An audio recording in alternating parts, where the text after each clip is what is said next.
Graça e paz. Nós queremos convidar você a abrir a sua Bíblia comigo no Evangelho de João, capítulo 16, versículo 33. O texto diz assim: Tenho-vos dito isto, para que em mim tenhais paz. No mundo tereis aflições, mas tende bom ânimo. Eu venci o mundo. Como servo de Deus, a minha atitude face ao sofrimento e dificuldades não deve ser de pedir que eles possam ser evitados, mas pedir ao passar pelo vale da sombra da morte, pelo sofrimento, eu possa contar com a presença do anjo do Senhor, certo? E a certeza que a bondade e a misericórdia do Senhor me seguirão. Paulo, escrevendo aos Coríntios, ele diz assim: porque como as aflições de Cristo são abundantes em nós, assim também é abundante a nossa consolação por meio de Cristo. Muitas vezes nós questionamos por que sofremos, mas o sofrimento existe e temos que reconhecer que Deus é poderoso e se faz presente na fornalha. Ele é aquele quarto homem que faz toda a diferença.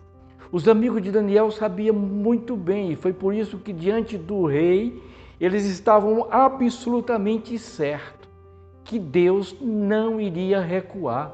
E aí eles deixaram a situação na mão de Deus. Porque nos diz Paulo, escrevendo aos Coríntios, no capítulo 1, versículo 7, que sendo participantes das aflições, seriam também da consolação. Ouça bem, o sofrimento é um dos fatores mais importantes na vida do crente. Não adianta dizer que o sofrimento não deveria existir. O salmista, ao escrever o Salmo 66, ele diz assim: pois tu, ó Deus, nos provaste e nos afinaste como se afina a prata.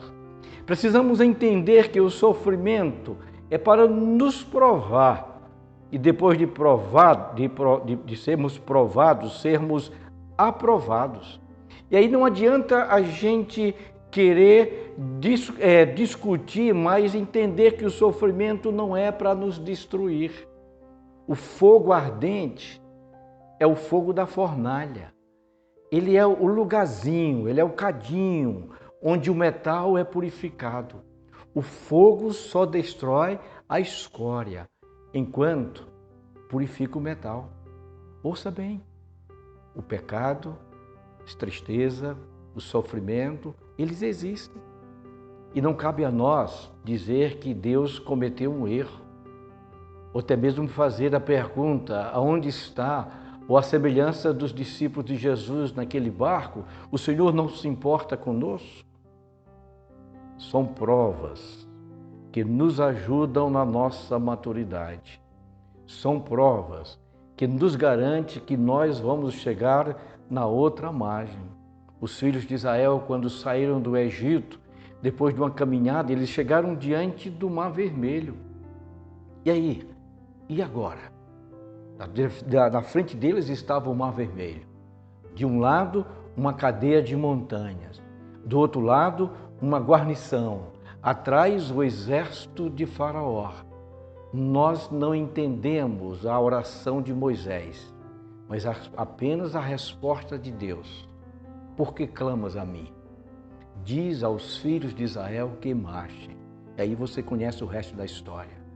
O Mar Vermelho foi aberto e 2 anos eles estavam à margem do Rio Jordão, aprovados para tomar a posse da terra que manda leite e mel. Mas foi o resultado da desobediência, da falta de fé, da incredulidade dos espias, que fez com que o povo de Deus pudesse passar 38 anos naquele deserto. Ali eles aprenderam que Deus é Deus, ali eles aprenderam que Deus supre as necessidades, ali eles aprenderam que Deus pode tirar água da pedra, ali eles aprenderam que o Senhor estaria durante o dia numa coluna de nuvem para amenizar do calor do deserto, e à noite numa coluna de fogo para aquecer. É assim que Deus faz. Pedro, escrevendo a sua primeira carta, no capítulo 4, versículo 13, ele diz assim: mas alegrai-vos no fato de ser participantes das aflições de Cristo, para que também na revelação da sua glória vos regozijeis e alegreis. Eu quero concluir chamando a sua atenção para 5 colocações. Primeiro, Deus não nos poupa do sofrimento, mas caminha conosco pelo sofrimento. Isaías 43, 1, 3. Ou Salmo 23, versículo 4. Ainda que eu ande pelo vale da sombra da morte. O reverendo Francisco Leonardo diz que provavelmente poderia ser bondades e misericórdia o anjo do Senhor. Segundo, Deus trabalha nas circunstâncias dolorosas da nossa vida e canaliza para o nosso bem.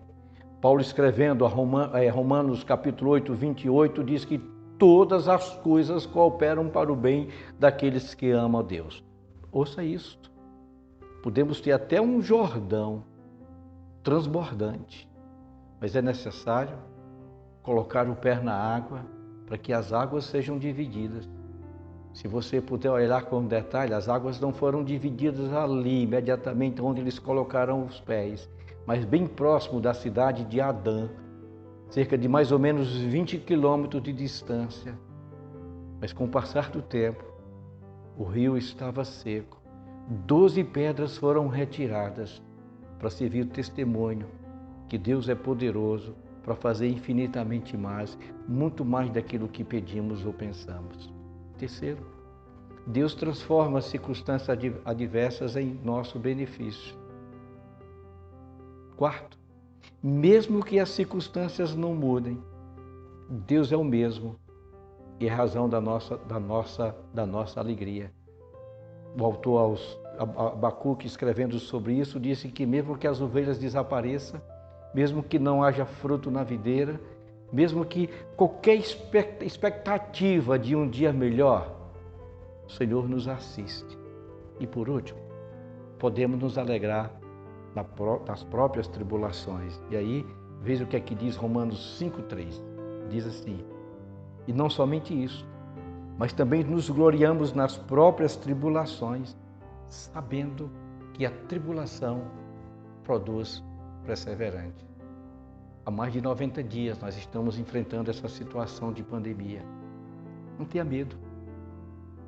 Não tenha medo do Mar Vermelho, não tenha medo do deserto, não tenha medo do vale da sombra da morte, não tenha medo do Jordão que está transbordante, mas tenha certeza do Deus que diz assim: não temas, não te assustes, não te assombres, eu sou o teu Deus. Deus caminha conosco. Deus cuida de mim. Deus cuida de nós. Tenha um forte abraço. Que Deus assim o abençoe. Em nome de Jesus. Amém.